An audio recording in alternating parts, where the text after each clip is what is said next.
Kia ora and welcome to Upper Hutt City Library's little podcast.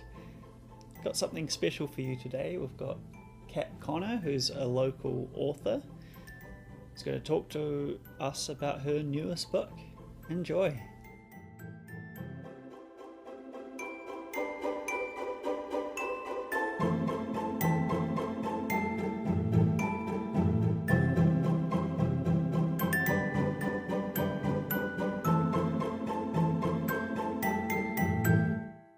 Firstly, thanks, Kat, for coming in. You're welcome. Chatting. You're just across the road, so it's kind of easy. Yeah, it's pretty easy. Run down the street. Yeah.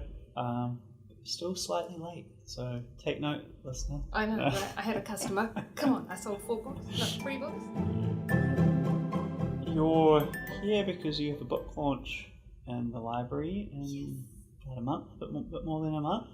And it's the 10th book in your Qubyte series. It's a shame they can't see it because here it is. Oh, yeah, good plugging though. Yeah. Yeah, ooh, it's looking nice. So maybe we'll start with, for those who haven't read any of your books, do you want to kind of set the scene or what they're about? They're FBI-based crime thrillers set mostly in Virginia and Washington, D.C., although there are other locations like New Zealand. They follow the life of a young FBI agent, Ellie Conway, who is a Conway right up until the 9th book, and then she changes the name, and you'll have to read all the others to find out why. Nice. But she's young, and she's mentored by some really interesting characters. Yeah, cool. And she struggles her way through her job and her life, really. Yeah, so, and it's firmly in, I guess, so thriller action, I guess. A lot of action. A lot of action. I do enjoy the action. Yeah, cool. Yeah. And so what's it like putting out the 10th book? I mean, is there like a little bit of pressure? Yeah. There's a lot of pressure. Yeah. Every book, there's a lot of pressure because it's got to be as good as or better than the one before, and that's a big ask sometimes. Yeah. I mean, it probably helps. That pressure probably helps the books be better though, right? You know, I hope so. Yeah. Because I don't know. To me, they're all the same. Like, the amount of effort is the same for each book. So do you find it hard to write, or is it quite easy? You know? No, it's generally quite easy. Yeah. It's been hard the last 3 years. Oh, yeah. With the bookshop, because it's broken. Right. You know, I'll be writing and then customers, which is great, but when you're in the zone, it's not conducive. Yeah, so I guess environment is probably really important. Yeah, traffic noise, can't stand it. Yeah, it does my head in, and I can't legally play my music in the shop. Oh yeah, of course. Yeah, so that makes it really difficult. So I've got to use headphones, which is great until you forget you're attached and you stand up more quiet. Nice. Yeah. Oh man, well I guess you should start a less popular bookshop. Yeah, and then you get to write more. Close it down. So how long has it been since the first book? It has been 10 years. 10 years. This is our anniversary. Oh wow! In fact, April 10th is when Qubyte came out, so it's 10 years this year. I mean, a book a year, plus you've written some other books as well. Yeah, and I don't know how many short stories. Yeah. So it's been busy. Good. It's been busy. That's good though. And I think I'm pretty slack and I haven't produced much. And then I sit down and go, okay, let's tally up the word count. Yeah. So we're looking at well over 1 million published words now. That's awesome. And that's like, yes. Yeah. But I still don't think I've done enough. I don't think anybody does. No. Yeah, I really don't. I always I have friends who are artists, you know, and they post things that just make me want to, you know, just quit the job and stop doing anything. But then they'll post something that says, I saw this other person's work and I suck and I'm so bad, you know, and I'm like, you're incredible. Yeah, but we don't think that way. Yeah. And that's, I think, what helps keep you on an edge. Yeah. Yeah, It makes you work harder. Yeah, you always move the bar up as you kind of get to it. And after 10 books, trying to find a different way of saying something. So with book 10, what is do you have quite a unique premise for it? Can you tell us? I do, and yes, I can, because the ebook is already out, so a lot of people have already read it. It's actually about a viral threat. Yeah. Well, they think it might be a virus. They're not sure. No one really knows till the end what the threat actually is, but it's an act of terrorism. So it's bioterrorism of some form. And it seems to have something to do with the director of the FBI. Nice, all right. And she's a long-time friend of the main characters. They came from they lived in the same small town, and she mentored her. Yeah. So it's interesting what happens. Interesting. From my point of view, writing it, I was like, ooh, yeah, okay. Yeah. Moving forward's going to be fun. Did you know, when you start writing, how much of the plot do you already know? Have you got kind of mapped out in your head when you start writing a book? None. None, yeah. I know nothing. Yeah. I know maybe an opening scene. Yeah. But I didn't this time. Oh, wow. I didn't know an opening scene. This one threw me. Yeah. In fact, cool. the opening scene in this book, I'm just flicking through a book in case you're wondering. Flip. Yeah, flick. It became, hold on, there it is. It was like chapter 7. Chapter 7 was where I actually started writing this. Right, where like the characters started doing stuff that didn't really plan. Yeah. Chapter 7, I knew something had happened to the director. Yeah. But I also realised when I was writing it that this isn't where it starts. Okay. It starts earlier, but I hadn't seen the start yet, so I actually went back, and there's 6 more chapters before the first one. The 6. Oh, that's really cool. Yeah, so it all starts with a monkey, actually. A monkey, we love monkeys, really right? Monkeys are really cute. Yeah, I'm really intrigued now. So, I mean, sometimes they're cute. Yeah, sometimes this one's not so much, but he's funny. Okay, yeah. My editor wanted this one particular scene that my editor wanted as the opening scene. Yeah. And it's the monkey flinging poo. Yeah, right. And you're like, well, you're the editor. I was like, I'm really tempted, but that's not where this starts. Yeah. It needed to start before you met the monkey. Okay. You needed to know what was going on first. And I was like, tempting though. Really tempting, because I quite enjoyed that scene. It was really fun to write. Yeah. Really, there's a lot of fun stuff in here. So can someone...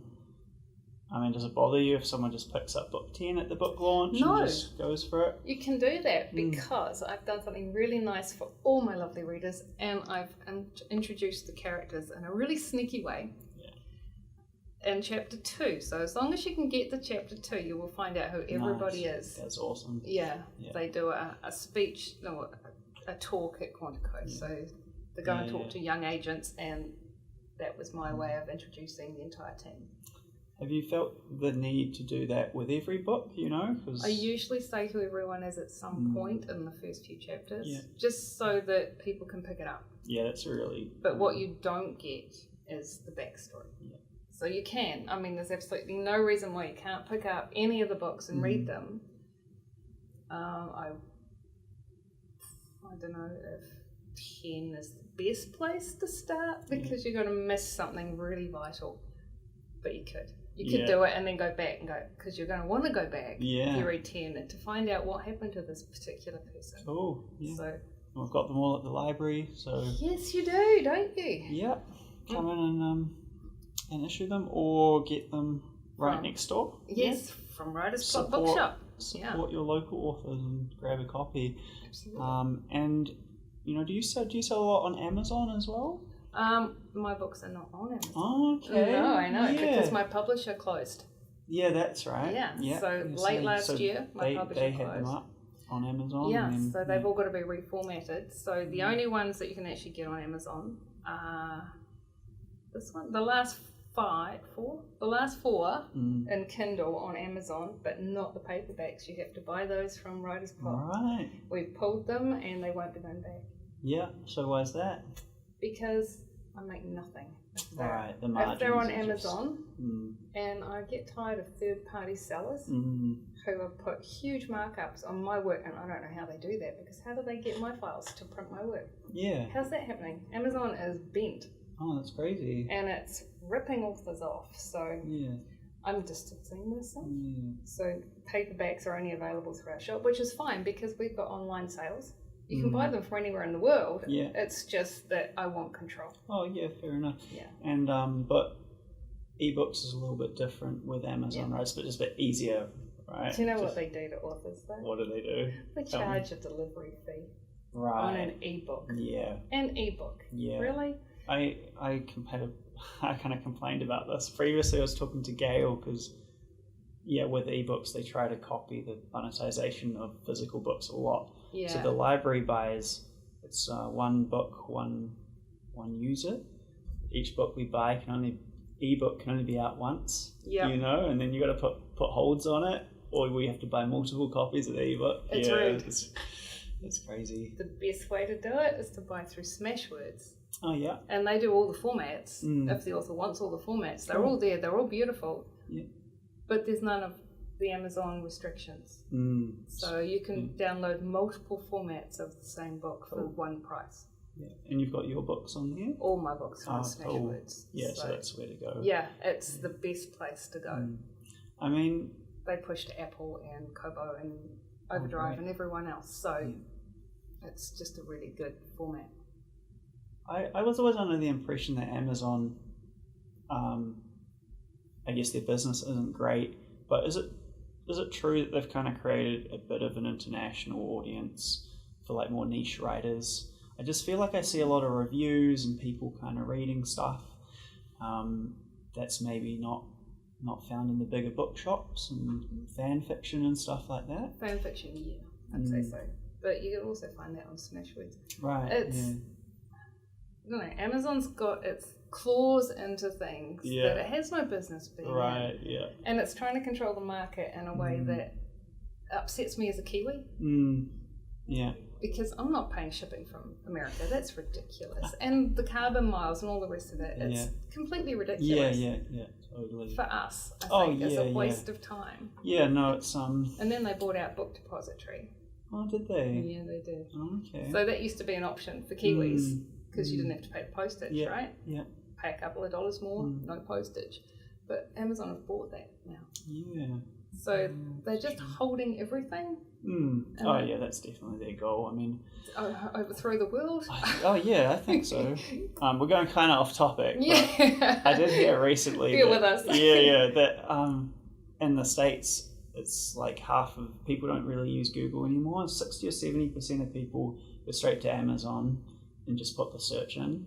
You know, so they're definitely positioning themselves to cover everything. They are. You know, like, and anyway, but I don't really buy things from them, so I don't know if I can have an opinion. I have over the years, but I actually prefer to use Smashwords. Or actually Apple Books is my preferred thing. I just like the way it works. I like the platform. Yeah, Apple's good like that. They just make things kind of simple. Yeah, they do. And because I write on a Mac, it's easy for me. Yeah. I can just convert it straight to what I want. Press a button. And it's done. And I don't have to mess around. But Kindle has its place. I do create Kindle files for my books and put them on Smashwords. Yeah. And I have reformatted for Kindle some of my books, but I'm not in a big rush. Yeah. I'm just not. I actually sell more on Apple and on Smashwords than I do on Amazon.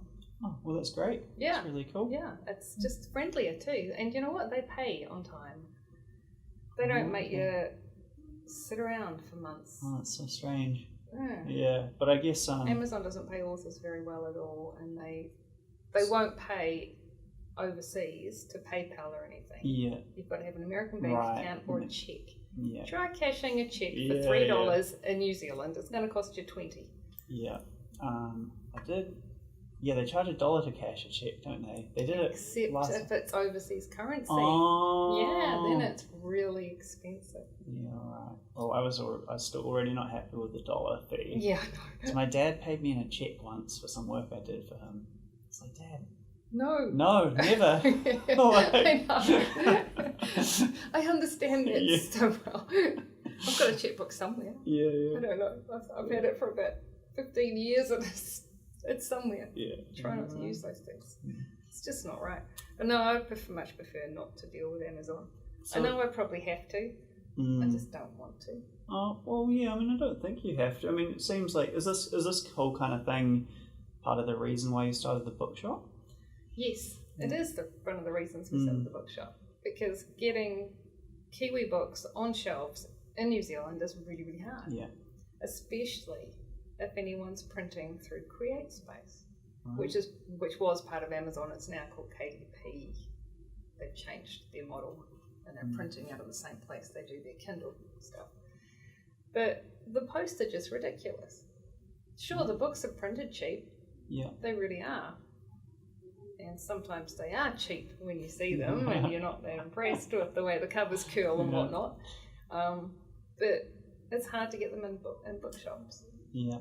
Whereas if you use a Kiwi printer, you can probably get a good deal. Because, you shop around, you find someone who's going to do what you want and produce the number you want. You don't have to print 10,000. You don't even have to print 500. You can get away with 25 copies, Yeah. I mean, I really want to ask you more, but that's quite, I'm sure some people listening are interested in publishing and printing their own book. I want to hear about all the print, but really, you should probably go talk to Kat. Yeah, come talk to me at the bookshop. And actually look at our website, which is www.writersplot.org.nz, and there are PDFs you can download about how to go about publishing and the ins and outs of the traditional industry and self-publishing. Yeah. And, do you have a lot of people coming in for that? I mean, you must be a little bit of a hub for Kiwi authors. For authors, yeah, absolutely. We have 2 writing groups too. So one is for advanced writers.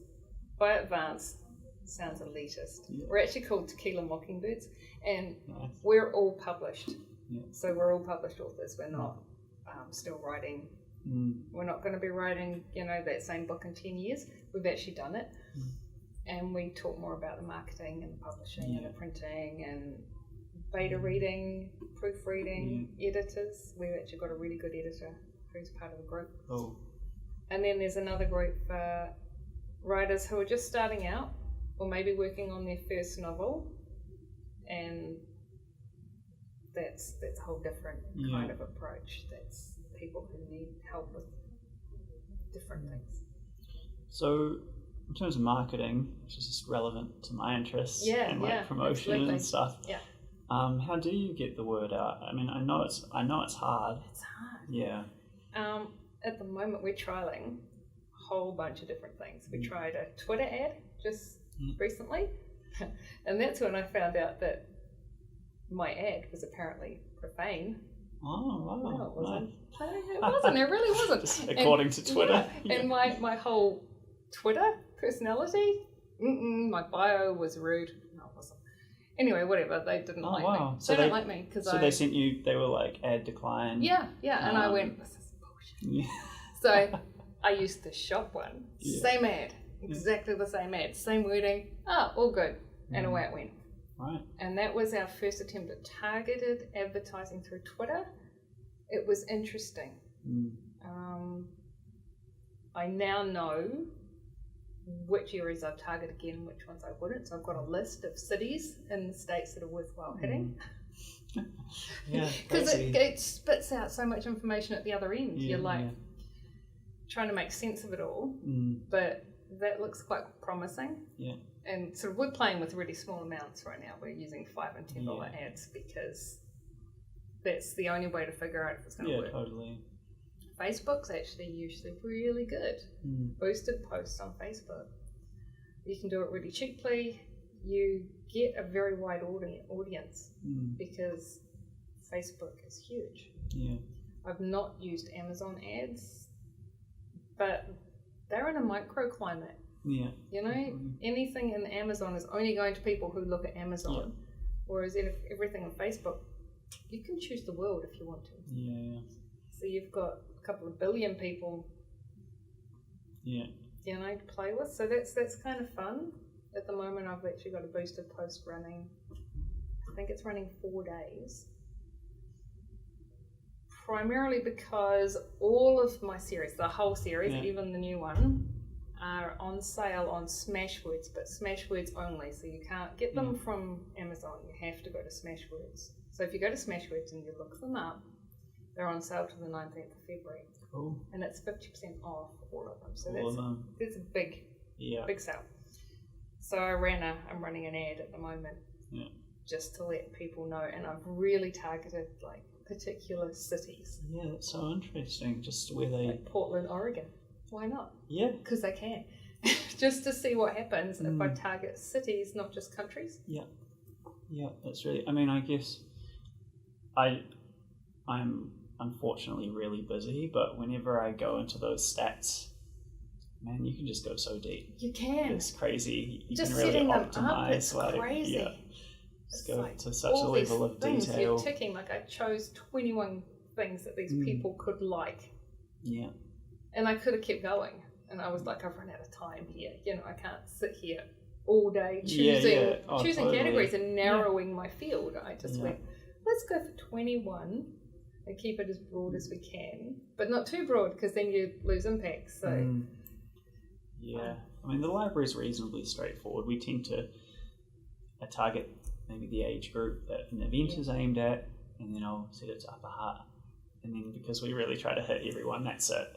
Yeah. And then if it's really great, I'll go wider just so we can show off as a city a little bit. Good. Yeah, like people in Wellington can see that's how right, great. What we're doing. We're so cool. This is pretty cool, you know.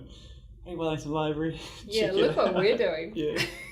But generally it's pretty simple. But for targeting a book, it's a bit different. Yeah, internationally, I guess it's just a lot of... I mean, you're not limited to New Zealand at all. It's great. Not at all. So I hit New Zealand first. So that's because I'm a Kiwi. So I'm going to go home first. So we hit New Zealand first, then Australia. But I choose particular parts of Australia. So I'm not going to do the whole country because I'm just not going to. It just dilutes things too much. So I choose which areas I want. I think currently WA, because I spend time there. So cool. WA and New South Wales. Yeah, that's really interesting. I mean, I guess you kind of have to dive deep. I think some people are kind of under the misapprehension that if they create something really good, everyone will see it. People will want it, you know, and people will read it. The hit rate is so low. It's what my son did the stats for me on this one, and I can't remember what he said, to be honest. But you've got to hit like over 1,000 people to get 4 people who actually show interest, and of those, you might get 2 who buy. Yeah. So you've got to go big. Yeah. To funnel it down to the people that you actually want to get hold of. So it's all experimental. Yeah. And that's kind of exciting, and having the power to be able to do that now and see the results. Because before I would do it, I had no idea. I had no idea what was happening, and it didn't matter how many times I asked, I still had no idea because I wasn't getting the figures back. Right. But now it's mine, and there's actually 3 of us who are in this together. And we're all trying different things to see what works, and we all write the same kind of stuff, so we can do, okay, so this works here, or this works here, but it's interesting. I'm enjoying it, but honestly, you could spend days wading through the data you get back from a short campaign, let alone a long one, and videos. Videos are big. Yeah. You've always had some quite slick videos. I have fun with those. Yeah, it's so much fun. I love my videos. But Facebook, being Facebook, and I'm not the biggest Facebook fan, but it does have some cool features. Yeah. You can make slideshows. You can make carousels. You can make all sorts of really cool marketing tools, and it catches people's eye. Yeah. And that's the whole point. You know, you've got to be out there, otherwise no one knows you exist. Yeah. I just realised that I was going to question you on something that came up before that you briefly mentioned. Oh, okay. I don't know if you can go into it actually, But you said something about your publisher closing. Yeah. And I think you had something to do with it. I did have something to do with it. So what happened? Well, what happened? It's a very long story. It started a couple of years ago. And in the end, I went to my publisher and I said, this isn't working. Do you need help? He'd been AWOL for a while. So no, he wasn't communicating. Some really bad stuff had happened in his life, and he wasn't communicating very well. Our editor quit, and at that point I went, we have to do something. Someone has to do something, and they're all going, you do it. Sure, okay, I'll talk to EJ because I like him. I've always liked him. I've known him a really long time. He's a great guy. So I did, and I started looking around inside. I got access to all our figures and things, and started putting things together, and then realised that what had to happen was that it had to shut. Right. There was things I can't talk about that I uncovered, and I went, okay, so my recommendation was let's close, let's get everyone their rights back, and just do it. And I think for EJ, it was the best move. Oh, yeah. And he could breathe again. Yeah. And for Jane, our editor, who's phenomenal, she could then concentrate on her own business. So she's still my editor. Oh, cool. She's still our editor. She's always had her own business anyway. So now we just go over there and pay Jane to do it. Whereas before, no one paid Jane to do it. She wasn't getting paid at all. So it's got to be a win for her. Yeah, well, a win for us as authors, because she is a phenomenal editor. I mean, that all sounds like a kind of a happy ending. It was a happy ending. There was a lot of stress for a while there. Well, I was juggling, trying to figure out what the best thing to do was, and getting everything so that everyone's communicating. Yeah, there was a lot of this, and it was really hard to communicate. But some of us have known each other a very long time, and we've teamed up. Cool. So we have the Wayward Guild, which is it's got a Facebook page, and that's a whole bunch of ex-rebels who market together and do stuff together and support each other.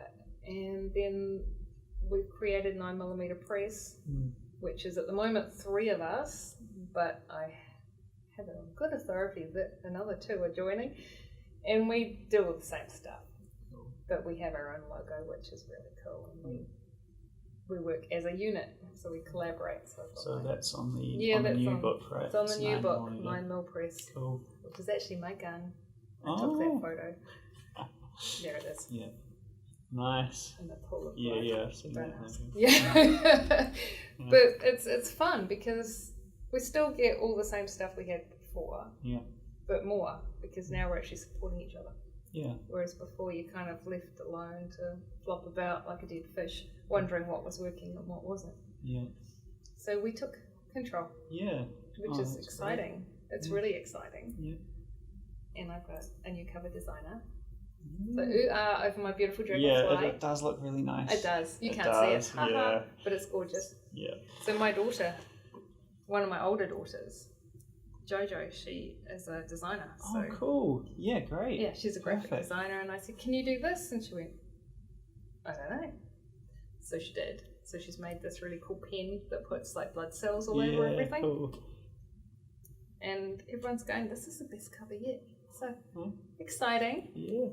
And take it from me, she's not allowed to say no when you need things in the future, because my mum's always like, can you do this? And I'm like, I'm really busy, but you did bring me up for a long time. Yeah. So, you know. And Jo's great. She's really great.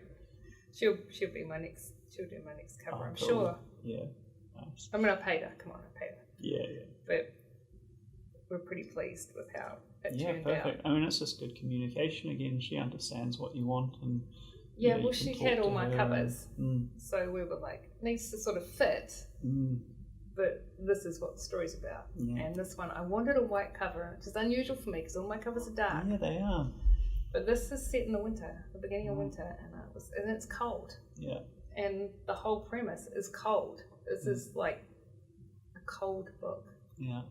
And so actually someone said this one feels different. I went, yeah, it's good. because it's cold. Yeah, good.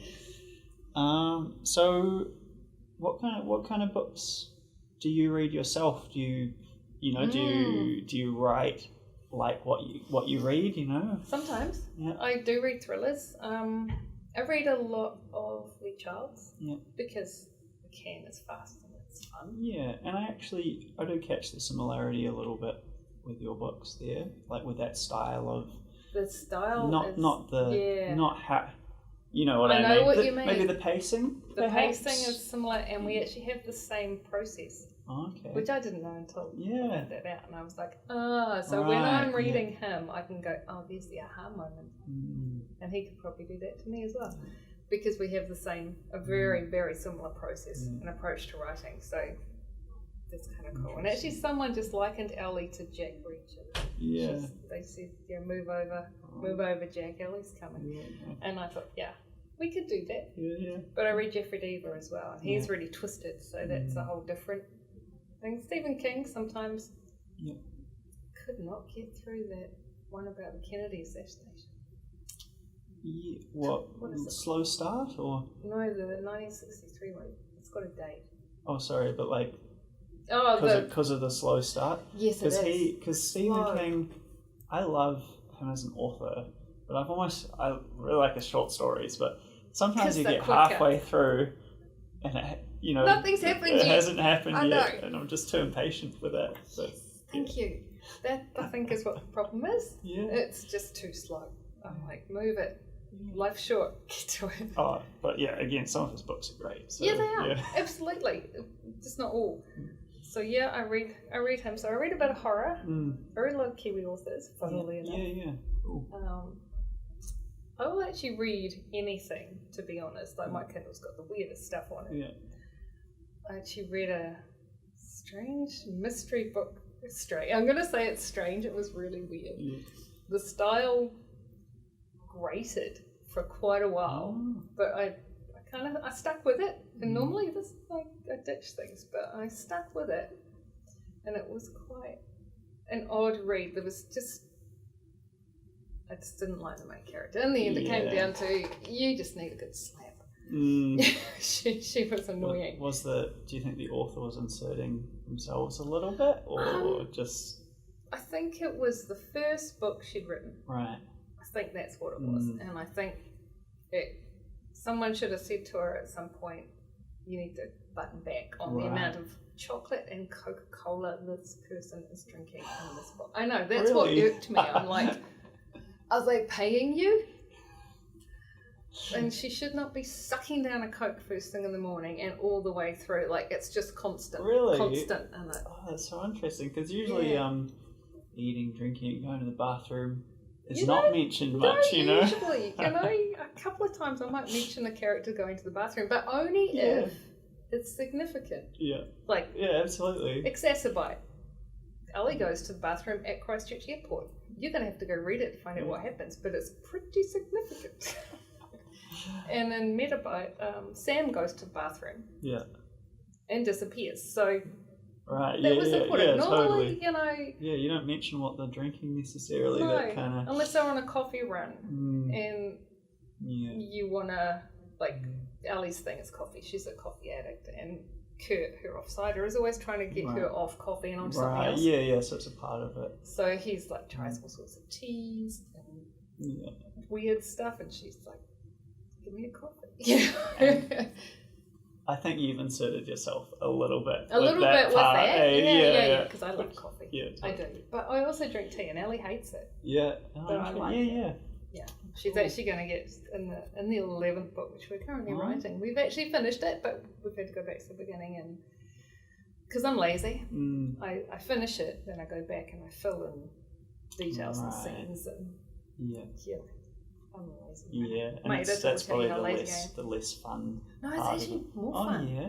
Because the bones are there. Right. It's like, it's a complete thing. I could give it to someone today and they'd read it and they'd understand it. But I'm just going back over and tweaking bits, making it a little bit stronger in places. Yeah, cool. And there's this I'm going to plug you, Lee. Lethal Latte is what I actually really, really enjoy drinking. And Right. Lee is an Upper Hutt. Yeah. And it's her company. And I thought it'd be really fun if Ellie got to try Lethal Latte. Yeah. Because Kurt's always trying to get her off coffee. So it'll be fun to see how she reacts to. Yeah, cool. Just kind of like drinking a pumpkin pie. Yeah. It's quite, yeah. Cool. If you like pumpkin pie, it's a good thing. Yeah. Which I really do. So we'll see if she likes it or she doesn't. I don't know if she's going to like it or not. Quite curious. Yeah, I know, right? It's nice, but will she like it? Yeah. And there's other things that I've used that are very Kiwi. Liessence. Yeah. Liessence, did I say that right? From, where are you? Otago. Yeah. Do essential oils. Right. And I've always used the migraine synergy Yeah. since I discovered it. And Ellie does too. Yeah. And she picked it up when she was in New Zealand, so she uses cool. it. So we're actually in our prize packs for the launch. We will Yeah. actually have some info on Cool. all the stuff that Ellie actually does use. So yeah, with the launch, I mean, you've had a few at the library now. I know, it's so exciting. Yeah. I mean, I've only been here for one of them, I think, or maybe two. Two by now, I think. Yes, two. Two? Yeah, because last year we were like, we don't know how many people we're going to get. You and I were discussing how hard it is to know, and then we had 65. And Oh we were yeah, like, that's great. Yeah, and I remember that. And but I think they've got a little bit. They've just kind of known, because everyone I've heard who's gone, especially staff, they're like, oh, it's just a great time. oh, because I have no idea what I say. You're in for a treat, people. Yeah. I just stand up there and I have no idea what's going to that was going to be my mouth. question. Like, what's it like to host a book launch? Horrible. It's terrifying. I don't know what I'm talking about. Yeah. Do you get a lot of questions, or do you? Sometimes. Sometimes not. It depends. But questions make it easier, right? Yeah, I'm all good with questions. Come ask Kat questions. Yeah, ask me questions. I'll give you answers, or I'll lie. Yeah. You can determine. But this time we're actually doing 3 kind of like raffles, but they're not. So everyone who arrives signs in and gets a ticket. And then you get to choose which draw you want to go into, and there's 3 draws. And might I just say, I have been working really hard on these special prize packs. So everything in there is unique.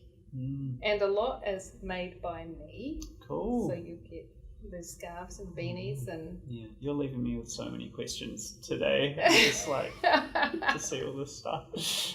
Oh, and there's a stuffed toy that I made. Yeah. Each pack has a stuffed toy, which is relevant to Qubyte. All right. Yeah. Interesting. Yeah, and again, you get the ticket for free when you come in. You get the ticket for free. So yeah, it's going to be fun. Yeah. There'll be coffee and tea and lethal lattes in the prize pack. Oh, so cool. One will be coffee, one will be tea, one will be lethal latte. Awesome.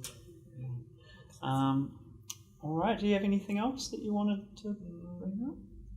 I can't think of anything. I'll think of something on my way back to the shop. Yeah, definitely. Yeah. But if anybody's got any questions for Kat, you can just ask us on the comments. You know, on wherever you're listening to this, Facebook, YouTube, blog, and we'll get Kat to answer, or just get in touch with Kat at Writer's Plot. Yep, easy to get in touch with me. You can either walk into the shop in the mornings, because I do mornings, Kara does afternoons, or you can email me, actually, at kat@katconnor.com.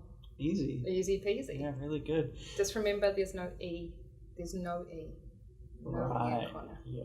That's a whole different Kat Connor. She's great. She just forwards it to me. That's so good. She's a jazz musician in LA. So nice. So. Oh, that's nice. Do you send her? Do you get mail? I do. I get her mail. I get her invites to stuff like, yes, I'd love to be on that TV show. But I'm in New Zealand. Yeah. I think you mean Kat. Another Kat. Yeah. Oh, nice. Well, yeah. Thanks so much. Thank you for having me.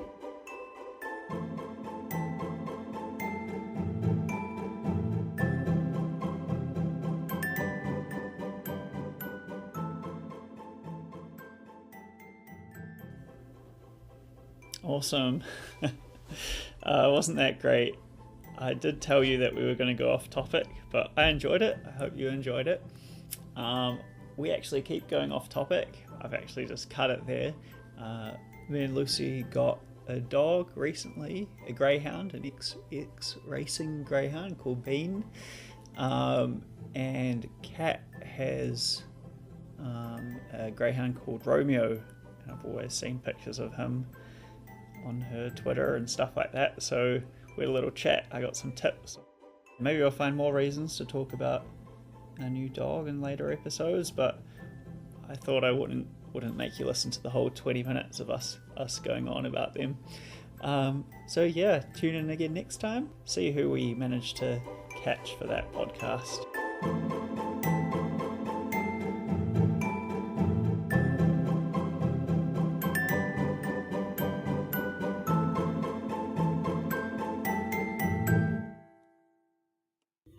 So if he really, really wants what I'm eating and dinner's finished, he knows, he waits till you fork and knife it down. Yeah. And the leftovers. Leftovers are his, and he will do this crazy jazz hands dance around the lounge and bark. Amazing. Hilarious. Amazing.